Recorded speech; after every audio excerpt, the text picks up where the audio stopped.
You're listening to 90 Day Soulmate with the Relationship Engineers, Jim Gulnick and Lisett Guevara, only on LA Talk Radio.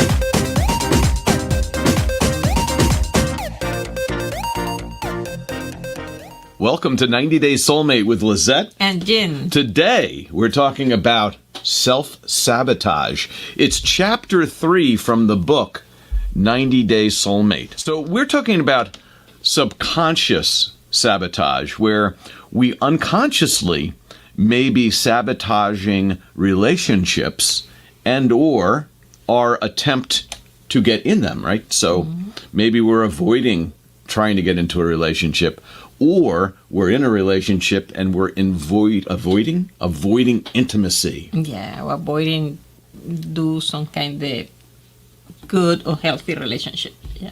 Healthy relationship, communication, open communication. And today we're going to talk about the sabotage itself, what it appears as, the forms, the various forms. And also how you can identify, because it's something unconscious, so the people don't know is doing that.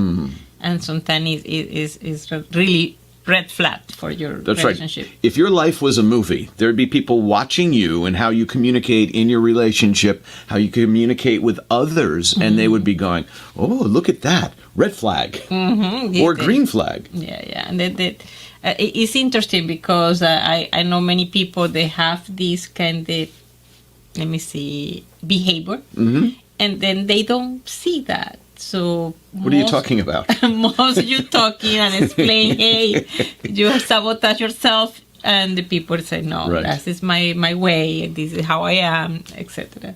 So the question, I guess, would be, it is sabotage, but it's absolutely natural and normal. We all do it. We all go through it. The idea is, do we understand it? Do we observe it? Do we notice it? Do we want to do something about it? What are the root causes? And is there a way to, if you want, improve? So you can improve your relationships and maybe take that red flag, throw it away, and replace it with a green flag. What are some of the ways of self-sabotage? And here's a top 10 list that we put together from a psychology magazine. It is, number 1, cheating. Wow. Cheating is self-sabotage. That if you find yourself cheating in a relationship, it could be the way of becoming the villain in the relationship. Say you don't want to hurt this person, or you're unsure that you want to commit to this relationship. Well, self-sabotage is, I really don't want to be vulnerable in a relationship, but I don't want them to feel it's, them. So if I cheat, it will be me. Subconsciously. And the person can broke with me because I am the cheated person. Right. Oh, they broke up with me. I didn't break up with them. Yeah. So it's some soft way that you can do some sabotage, and it's because you are aware what happened in your relationship. That's right. And we also talked about last week, I think it was, about all the reasons that we may cheat, which could be, one of them, I think, was we're afraid that they may cheat, so we're going to do it ahead of time because we don't want to get hurt. Yeah. So there's all these deep psychological things that are going on within us. Or now that you're in a relationship, oh, good, that I've got this one, but is this the right one?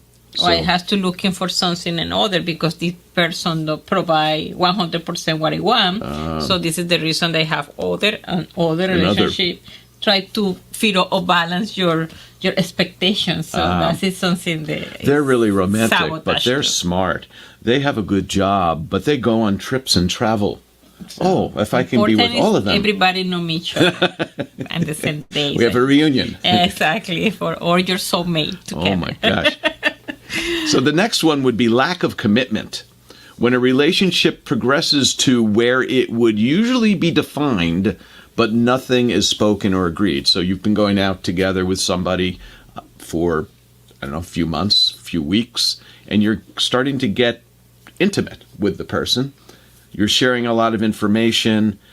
You think not you, but generally speaking, someone observing you from the outside in your movie would say, wow, they're partners now. They're boyfriend, girlfriend. The relationship has gone to this level. And you're unwilling to say, yeah, you're my girlfriend. You're my partner. Mm-hmm. Yeah, my partner. You're unwilling to make that commitment. You've probably seen people with like, I love you. Oh, that's nice. Thank you. Thank you. Thank you. Oh, I appreciate that. That hurts. Yeah. One person's vulnerable, and the other person, and you might not feel it. So we're not saying if you're the person who won't commit, it doesn't mean that you have to. It could mean that the person's not the right person for you. Yeah, but I believe that the first commitment is for yourself. So you have to be commitment and believe that you have relationship. If you find somebody or you wanna working, the first commitment is working in this relationship with yourself. So your lack of commitment can be that you also sabotage and say, I have a day with him, but I have to work a lot. So we move the day for other days. So you just start to put other priority and you don't have commitment. What are you looking for? So you're also fearful that the relationship will get in the way of your life. Now, again, these things we're going over are when you do it yourself and maybe not aware of it. So if you're finding that you're not committing to a relationship to maybe others have told you, well, I thought you guys were going out. Well, maybe then you're sabotaging the relationship. Maybe there's good reason for it. Maybe there's not. That's all we're talking about today. Let's go number 3. Number 3, holding grudges, which creates resentment and erodes trust. It often results from a feeling of insecurity or inferiority. None of us like to feel insecure or inferior, maybe in the relationship, but maybe when you do have that feeling, and you don't know it because this is subconscious, that you hold a grudge against that person. Like I remember somebody I knew had a relationship, and they said to the other person, things are so easy for you. You had everything. You grew up this way. And there was this grudge they held against the other person based upon they had it so easy and their life was so tough. And that was a held-on grudge for the whole relationship. Yeah. So what was that for? Was that that became resentment, and it was resentment, and they couldn't get past it. They felt they had and that can be a self-esteem issue. It can be, and this is one of the reasons we talk about, in order to have a good relationship, you have to be good with yourself. Your own growth, your own path, your own knowledge, what you want to do, from a standpoint, and we talked about athletics, hobbies, education, work, that when you feel you're on a good path, it's much easier to have a good relationship when you feel good about yourself. Two good feeling people, two people who feel good about themselves, typically have a better relationship. Yeah, again, is the way that some people don't see acting this way. If you really love somebody, you admire that somebody have a good life, a good opportunity, versus feel I am unlucky, you are lucky. You know what I mean? And then again, what are we going to do now? We've got, next year and 5 years from now, we're going to still be, hopefully we'll still be around a year and 5 and 10 years from now. So where do we want to be? Do we want to be, let's use the word jealous? Or do we want to be achieving something, whatever that goal is, and feeling like we're progressing? And again, we talk about if it's hiking or athletics or a hobby like dance or photography, if it's educational, job related or not job related. Maybe it's you just want to have more friends, and maybe your goal is to get out more often and visit more people. Yes, I am. That's ours. So next we have passive aggression communication. It's communicating your anger or frustration if afraid or uncomfortable with confrontation. So when you're uncomfortable with confrontation, you may passively, aggressively express yourself. And this is sabotage. So based upon that you're looking for best way for solution, you attack because you feel sad, angry, or whatever you're feeling. And this way you destroy maybe the only small bridge that you have with your partner. You bomb because it's sabotage. Sabotage working in the way they destroy yourself and destroy others.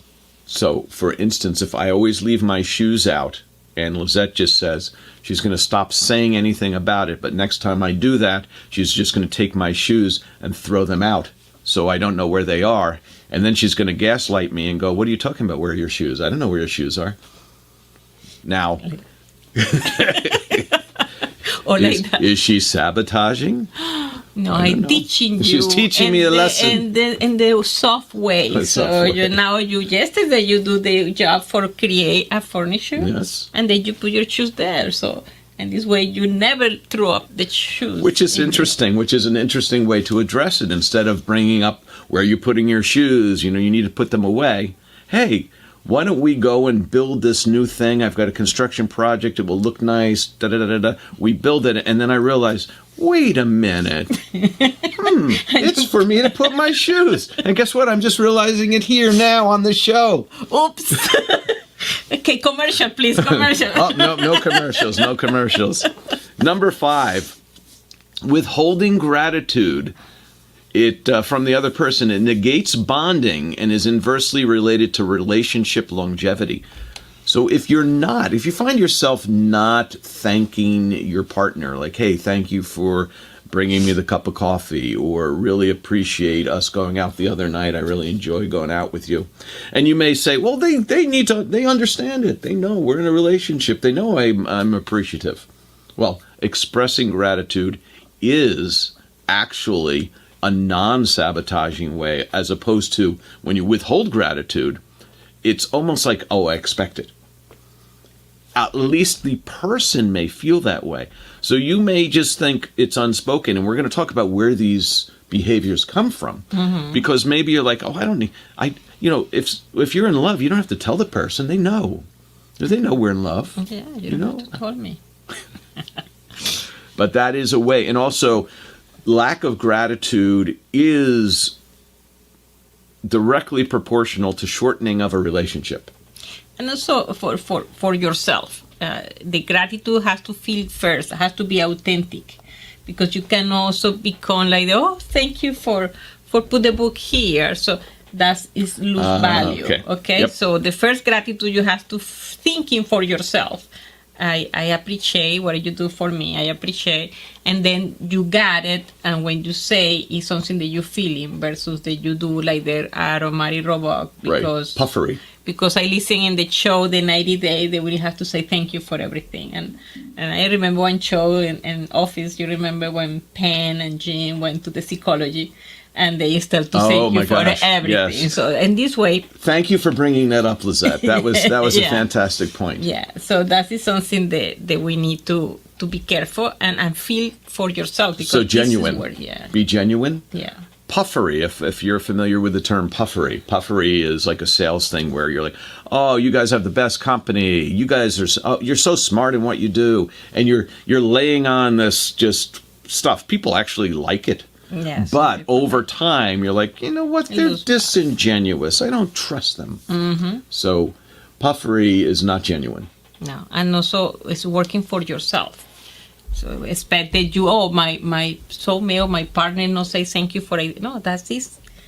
You have to work for yourself. No expect. You can't expect them. Oh, yeah. And going into that, we have more things. Not communicating clearly is a sabotaging behavior, as your partner can't guess your needs. So a lot of times we're like, oh, they should know what I want. They should know they shouldn't be doing that. They should. And of course, if you've never said that, and this happens in every relationship you're in, maybe it's your expectation. Why do you have this expectation? We'll talk about how you were brought up, past relationships, family in a minute. Let's keep going here. Making assumptions, which is kind of like not communicating, but it's the opposite, is when you're assuming without open communication, and it can lead to misunderstanding and manipulation. For instance, if we assume our partner did something or wanted something or is thinking something and we're not communicating with them, we may misread the situation. Yeah. And because we misread it, we may then try to manipulate things in order to understand something without coming directly out and asking about it and communicating, because you're scared or frightened. Mm-hmm. And also when we're talking about our English second language, I try to not assume more, because I say, maybe I don't listen well, please say it again. So assume is powerful, because you can become angry or happy for something that is in your mind. Mm-hmm. It's not real. So watch out. Watch out. Watch out. As we said, watch out. Number 8, an unachievable standard. Too high expectations successfully sets the relationship up for failure and provides a reason to leave. So some people use, if you've ever used an unreasonable, unspoken expectation of your partner, like they should have known that and that hurt me and therefore I have to leave, and you create an argument based upon something that they never knew about, that could be an unrealistic expectation. When you set expectations that can't be met, like some people, I think we talked about this, they set all these expectations for the other person. It's like, well, what's your expectation? Yeah. Well, they should be able to do all these things, and they should know that I want all these things, even though I'm not telling them. Yeah, and also it has to be different expectation versus agreement. So couple can have agreement, okay? Different expectation. I don't know, I can... So we talked about this last week, which were 3 things, right? The things that you really don't care about, they can, I don't have any expectation and I don't care. Some things you may have an expectation about that you want to talk about, but once you discuss them, you're willing to go either way. And then certain expectations that are must-haves. These are things that I must have in this relationship. And so if you can separate things into those 3 things, again, things you don't care about and they can go either way, things you do care about enough to discuss, but again, having the discussion can lead you to accepting maybe a decision one way or another, and then finally things that have to be done a certain way. And you need to have the ability to negotiate and have agreement. And communicate. Yeah, and communicate, yeah. Lack of intimacy or avoidance of vulnerability makes connection challenging and leads to loneliness. So if you're not willing, if you feel like you don't want to be vulnerable with the person, and when you're not vulnerable, you don't want to be vulnerable because you don't want to be hurt. And because you don't want to be hurt and you don't want to be vulnerable, you never get to that point of connection, and then you feel lonely, and you're sabotaging the relationship. If you are vulnerable, put your heart on your sleeve, your hat on your head. And language. English is my 5th language. What can I say? 5th grade language. Okay. That when you do make yourself vulnerable, you can be hurt, but you can also achieve a next level in a relationship. Yeah, so also for the lack of intimacy, is if you have one stable relationship and be open. Mm-hmm. So what if you are there? I see people that have many years together and lose like the friends, not really. They have or had kids together. The kids are out of the house, and everything they do is separate, and they live in different environments. Let me travel, and I go for myself. Yeah. Travel with yourself, by yourself, and then finally, disrespect and abusive. If you're finding yourself disrespectful and abusive, or you see someone else being disrespectful and abusive, it may be because you are getting to a point of anger in the relationship, and it can be something subconscious as well. But recognize when you have gone over the line, because there's something going on internally, that it can be something from gaslighting, lying, manipulating. If you're taking no responsibility in the relationship, you're like, you know what, if this relationship is going to work, it's all on them. And then finally, if you're so angry that you're throwing things at the other person, that there's a point where you're going, this is sabotage. What's causing it? And recognizing that it's something that you don't want to have in your life and in your relationship, whether it's done to you or you are finding yourself acting out somehow and you don't know the reason why, that there's some anger pent up. And a lot of it has to do possibly with now not being able to share and communicate. Yeah. Yes? When we come back, we're going to talk more about self-sabotage in relationships. What is it? What can you do about it? And how to move forward to have better relationships.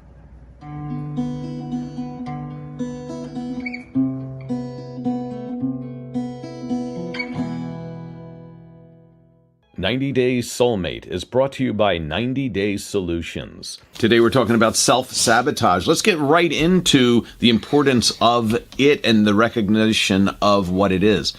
Understanding subconscious factors plays a significant role in relationship dynamics. I have one example, a friend that she have a really jealous boyfriend. So normally when she hang out with other girls, she's natural this, but when she's with him, she acting like that she see other guys. She's more try to the people watching her. And then, of course, the boyfriend start to feel jealous. So why you do that? Why you watching this guy? Why this? And was unconscious because I saw her in two different, like the movies, two different moments. And he says that you acting more, I don't know how is the word, but more looking for the people, talking more loud, see everybody more than when you are with us. So why you acting from him? And she said, wow. And then he become angry and they have discussion. So she create this kind of sabotage because both. So sometimes you move towards what you don't want. Mm-hmm. So he says, I'm really jealous, and gets angry. She subconsciously knows that. She goes out in public and then therefore creates situations where he becomes jealous. Maybe she wants him to really notice her and be. Maybe she appreciates the jealocy because that means she's wanted. I feel wanted. I feel loved when he's upset. But also she know that it's a bad moment. They discuss so much. They fighting and they say, wow. So she can't stop. She couldn't help herself until maybe once pointed out. Self-observation. Yeah. Now this is actually others, right? Observing, objectively observing. Yeah, because she don't got it. So and she always say, why we fighting a lot? And I say, wow. When I see the picture, I say, you do that. So maybe we should be asking our friends if we trust them. Hey, how am I when I'm in a relationship? Am I this way? Am I that way? What do you see? What do you observe? If you trust them, right? Some people change the behavior with the partner and without the partner. We're going to talk about subconscious sabotage. Now we're going to talk about where it comes from. Again, the paradox of sabotaging what we think we want. So we think we want something and we do something differently, like Lisett just pointed out. And then finally, subconscious self-sabotage is often linked to early childhood attachment styles and repeating the relational patterns that we grew up with. They find the behaviors of these adults is directly attributed to and patterned after the relational patterns they had as children. So maybe they saw their parent critical of them, but they love their parent, so therefore they're now critical of their boyfriend, girlfriend, partner. Yeah. Also past relationship. And past relationships. But this becomes what is symbolically seen as this is what a relationship is, and this is how I act in it, and it's deeply within our subconscious, and it comes out in behavior without us knowing. Yeah. But once we tell you that, now you have to observe yourself. How do you behave? And how did you grow up? And I think that's one of the things we talk about in the book is looking at the relationships you had as you were growing up and determining what the styles were. What were the styles of how people who loved each other interacted? And again, when you say people who loved each other, what appeared to be love. We don't know the true intent in the heart of the people we grew up with. And when we're a child, we think that's absolutely whatever. And I know last week you talked about this too, where your son was talking about how families are, and you go, here's dad over here in this house, and here we are over here. He thought that's how the normal family is. Yeah. And so he grew up with that as his pattern, and if he recognizes it and understands it, then he can potentially lead a different direction in his life. But there are others, like you talked about the three girls who now they're women, but they grew up with their mom having a relationship with a married man. He lived elsewhere, and the three daughters are the daughters of this man. They live together with their mom, and now all three of them are having relationships with married guys and living by themselves. And that becomes the pattern. And the normal for these people, So maybe they feel uncomfortable when some guy wants to move in with them or says, hey, come move in with me. And they're like, whoa, no, that's not a relationship. Or sometimes move in with somebody and feel suffocate or whatever because don't have Because they have their own, they're used to being on their own. Yeah. That makes some sense. Let's go into number 3 slide, which is the conflict of desires.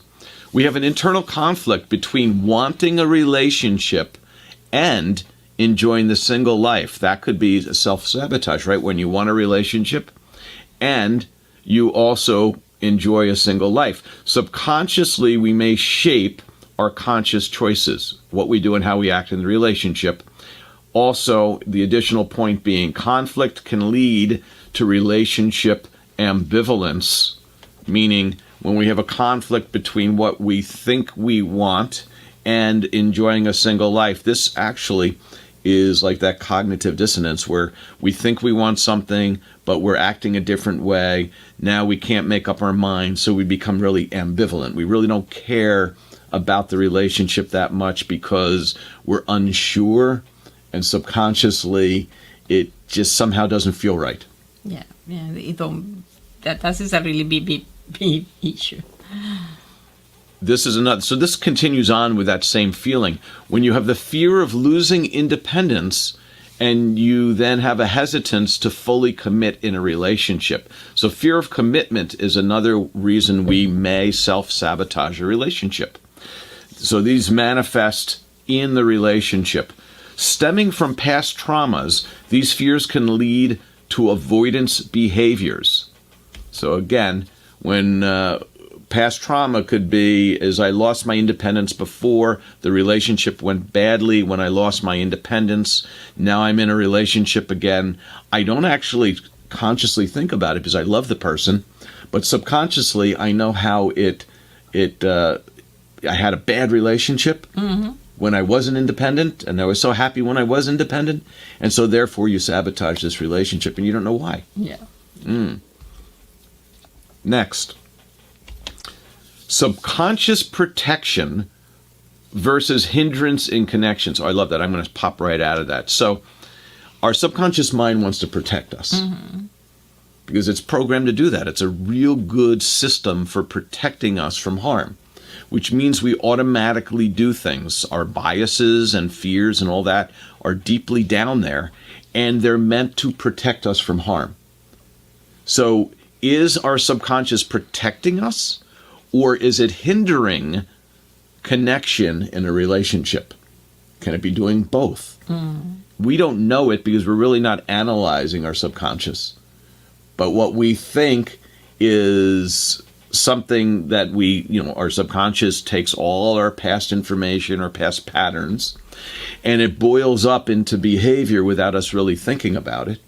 And then, so what is a protection in one sense from hurt again, creates a behavior, an action, which is avoidance.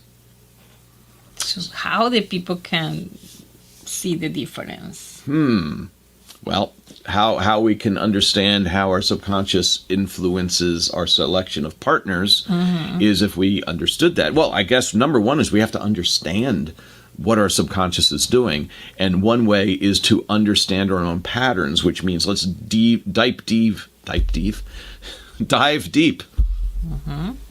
Totally told you that's fifth grade language class. I teach you. You'll help me out, please. Or maybe I become you become the word speaking.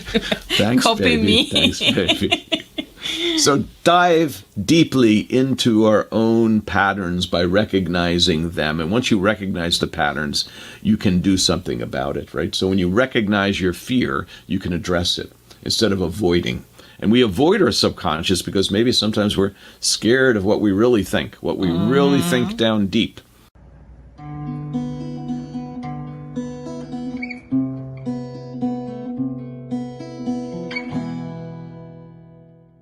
"90 Days Soulmate" is brought to you by 90 Days Solutions. Welcome back to 90 Days Soulmate with Lisett. And Jim. Today we're talking about subconscious sabotage in relationships, and we're talking about self-sabotage. So subconscious self-sabotage.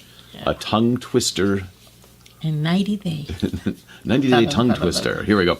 So, interestingly enough, we go to people who are physically present but emotionally detached. Mm-hmm. So if you're in a relationship and then you just find yourself going through the motions, and we talked about this just before the show, is that I did have a relationship where we got to a point of that we had decided to stay together, but there was just not a common language, not a common goal, not anything that kept us together in a mutual way where we could be intimate, where we could share our deepest feelings, because we were just in different places and we couldn't get beyond that. But we stayed together because of family, because of kids, and that becomes, and you can feel it if anyone has been in a relationship, and forget the children for the moment, and you're just in a relationship where you have developed a set of friends that you like. You go to the same organizational meetings, and you don't want to ruin all those relationships, but you just don't have the same feelings you had. I have a friend that say, it's so sad that I feel alone and live with somebody. So you do all the things together. Maybe socially everyone sees you as a couple and goes, oh, they're so lovely together. But privately, you just live together. No connection. And socially, you're the same social people you were before. Mm-hmm. So you're afraid to separate. So you're physically present but emotionally withdrawn. Let's look at that there. Some examples of subconscious sabotage in relationships. We talked about that a little bit. Emotional unavailability can result from subconscious fears. So what is the fear? I think in my case, there's a fear of actually discussing deeply the problem of the relationship, because there was the thought that it wasn't going to get anywhere anyway, that it would not get better, that it had gotten to a point where it was eroded, that why even have the conversation? Yeah, Patterns. And also people feel tired. We're talking about tired. So, we talked this topic before. I don't want to talk it again. So I am tired with this. And a boy. 25 years later, and a boy. So it went into one of those things where maybe the two of them thought, oh, this is something we can discuss, make a decision, and decide to agree on the decision, but they could never. That for one person it's a must-have, they have to have this, and the other person kept falling into the pattern of the behavior that went against what the other person needed and wanted, and they could have discussions, and then one person could say, oh, I understand what you're saying, I understand what you're feeling, and then I'll try to do better, whatever the case may be, and they couldn't get beyond that. What else do you have on that? Let's look at, identifying personal hang-ups. We've got a couple of questions that may help uncover subconscious fears, such as, reflect on your life right now. Do you have any hang-ups? What does that mean, hang-ups? Do you have any hang-ups? Yeah, I don't like going out into crowds. That could be one. Mm-hmm. You know what? I don't like going to bars. I don't like watching football games at bars. I'm making this up. Whether I do like that or not doesn't matter. But that is my hang-up. Or my hang-up is when it's 10 o'clock at night and I know I have to work tomorrow and we're out, I want to get home, and we discuss it before we go, and at 10 o'clock, there's another drink ordered and more conversations happen, and then we don't get back till midnight. My hang up is I'm stuck on that, is like I don't want to bring up that subject, right? So my hang up is what? Not wanting to stay out late at night because I have to work in the morning and I don't feel I'm being listened to. Yeah. So is that a must-have? What else is there? Anything you're afraid you will lose? Oh, I like this one. Is there anything you're afraid you will lose if you enter a relationship? Mm-hmm. Control of my free time. Yeah, okay. Control, yes. Or again, the independency. Independence. Yeah. Which is, we think we're so independent and then we do nothing. I'm not saying you guys do. I'm just saying, like, people think, oh, I want this independence, but I want to have the control of my life. I want to do what I want to do. Well, what do you want to do? Nothing. Nothing. But I want to do. But I want to do it. I want to have my choice to do nothing. Nobody told me. What else do we have here? If you're hanging on to something, is it possibly a crutch, an excuse so that you really don't have to look for your soulmate? For instance, is there some reason you don't want to be in a relationship and it's really just maybe you're scared, maybe you're fearful, but you're blaming something else. Oh, I'm just too busy at work. I don't have time. Well, is that really the case, or you're afraid if you get into a relationship you may become hurt? And so you come up with some reason, which is a crutch, as to why you don't want to do something. And that's so not true. It's part of we talk in the other shows. So when the people sabotage yourself, you start to have a wrong relationship. Mm-hmm. I say, yes, I am working. And you pick the wrong person because you really don't want to have a relationship. But you consciously say, yes, I'm working, and you say, why I pick the same wrong person? Right. Because in your deep, you maybe don't prepare right now for a relationship. So you pick somebody as a temporary person to go out with, to go on dates with, to see, knowing that in the future you're not going to fall in love with them. Mm-hmm. But we can have a good time and know that at some point, if I break off the relationship, I'm not be hurt. I'm not hurt. I have somebody like they call appetizer. You know? But then how do you break off the relationship? You sabotage it by doing something. Yeah. Because maybe I don't want them to be hurt, and I say, oh, I want to break up with you. So you start acting a certain way, so they break up with you. Yeah. Are you afraid of looking and then failing again? So you're afraid that you may find somebody but just get hurt again. Yeah, that's right? the same pattern. Have you come to expect dates and relationships to fail? So a lot of these questions are the same. Is it the expectation that you have an underlying pattern that your subconscious says, hey, if you do this, you're just going to fail anyway, so I'm going to prevent you from doing this, and your subconscious is actually pushing you away from getting into a relationship because it's protecting you. Yeah. Hinders that relationship, hinders that communication. So, additionally, the final point on this slide is acknowledging fears improves relationship satisfaction. That's from the Journal of Marital and Family Therapy, that when you acknowledge fears, maybe to yourself, number one, but to the person, to your partner in the relationship, it can improve the relationship. Now, that doesn't mean when you hear a study say that, it doesn't mean that 100% of the time when you do that, the relationship will improve. What it means is a majority of those relationships where people discuss their fears, it improves the relationship. And for those, and we say, for those relationships where it doesn't, that person isn't your soulmate. That person isn't someone you're meant to be with. That when you do communicate more, when you're more vulnerable with somebody that you're really deeply connected with, it deepens the connection. If it erodes the connection, then was there really a connection to begin with? Yeah, you have to do again. Number 8 slide. Assumptions and misinterpretations. Perceptions based on superficial details or past experiences are what we call assumptions.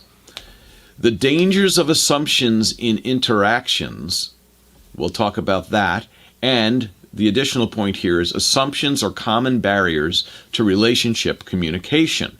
And that's from the Personality and Social Psychology Bulletin. What's the problem with assuming in an interaction? So assuming is a wrong way, because your belief, is your pattern, is your thought together try to create some scenario that maybe is not the right for your partner. Do you know why we assume? And I'll tell you why we assume. But why we assume? Why? Not told me. We are evolutionarily pre-programmed to assume in order to minimize the amount of information we need to make a decision. That is done in order to have survival of the species. If we had to take all this information into account before we make decisions, we'd never be making decisions. So we have preconceived biases, we have assumptions, we have things that simplify decisions. Generally speaking, many of them could be correct. But when it comes to more complex interpersonal communication, it's the exact opposite of what assumptions allow us to do. The communication that we can have now as humans is so in-depth, especially when it comes to emotions and deep emotions, that assumptions can barely scratch the surface of being correct. And in fact, most of the time, they're wrong. Even if they're moving us in a general correct direction, if we have no connection on the assumption we're making, we get nowhere. Yeah.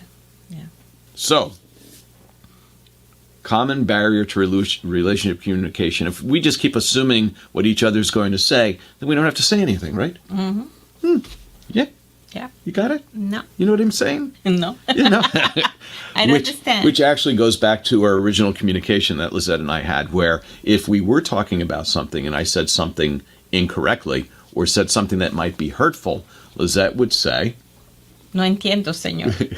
Say it again.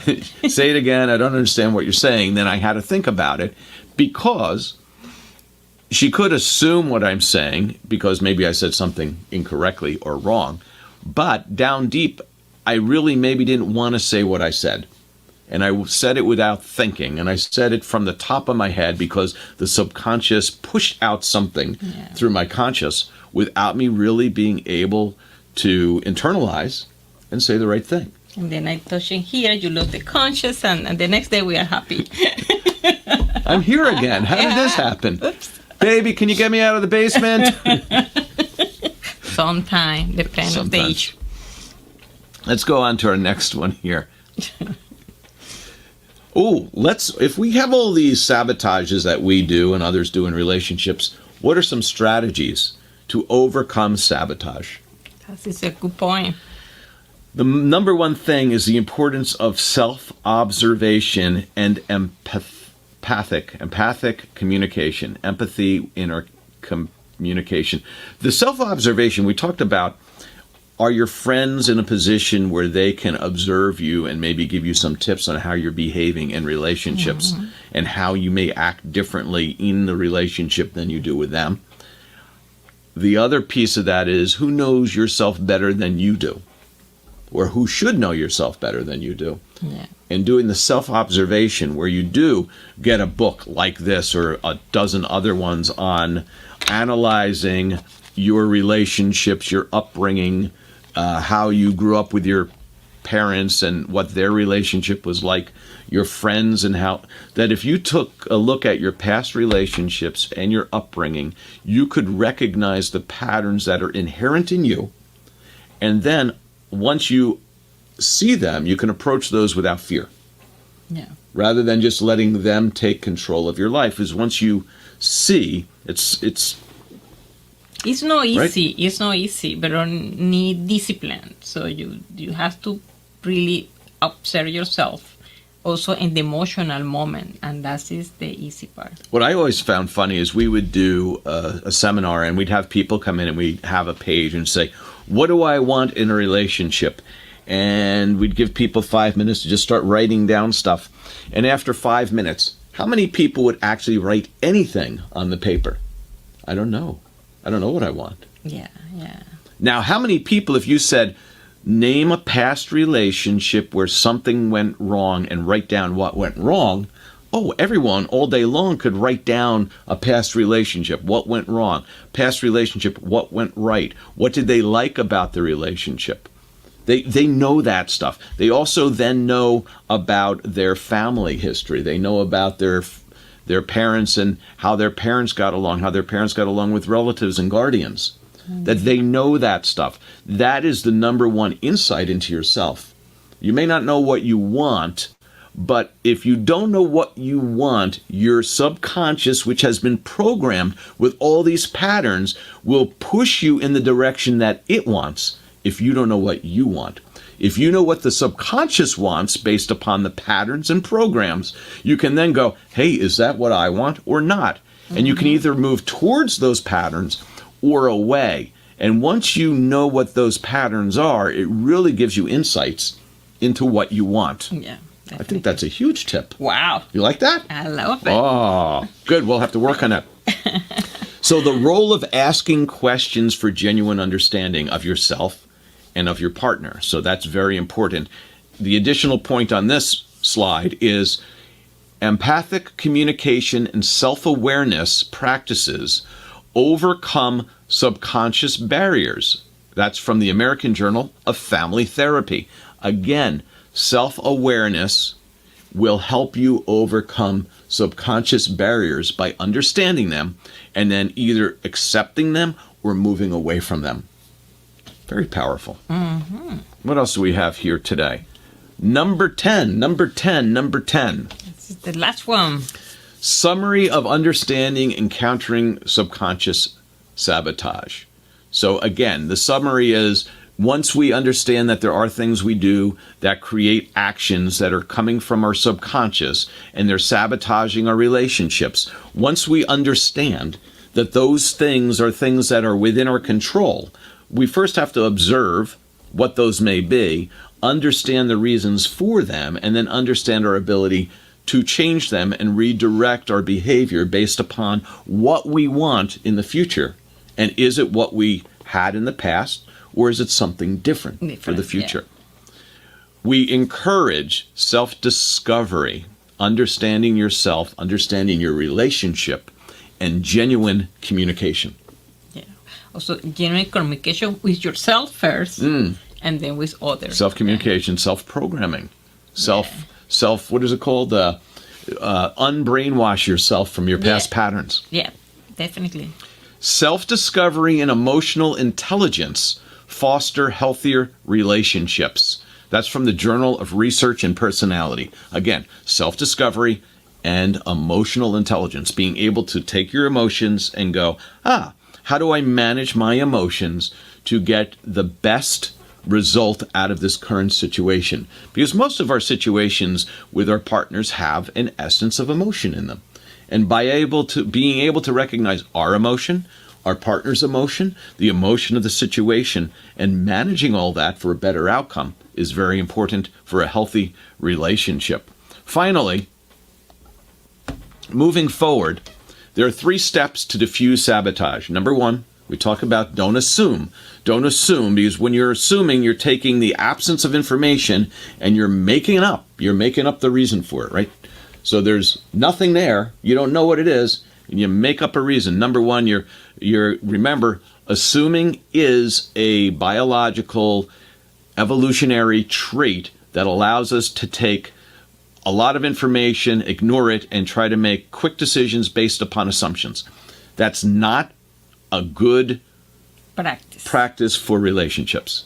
And also an auditor. So that is when I train people to be auditors. Mm-hmm. One rule is no assume. You need to find evidence first, compare with the standard and establish, but you never assume like the person assumes. So and I'm going to point out one more time, assumptions are an evolutionary survival technique. They are not a relationship engaging emotional connection.